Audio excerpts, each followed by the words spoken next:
Driver অবস্থা কি কেমন? ইন্না লিল্লাহি ওয়া ইন্না ইলাইহি রাজিউন। ফায়ার সার্ভিসের কল দাও আর যে থানা যেটা বললাম এই মুহূর্তে হয়ে যাও বাইপাসের মোড়ে। ড্রাইভার অবস্থা কি কেমন? ইন্না লিল্লাহি ওয়া ইন্না ইলাইহি রাজিউন।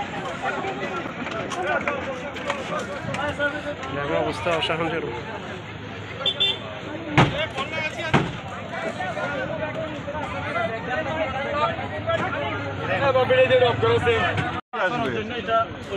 এটা তো বাম পাশে আসে।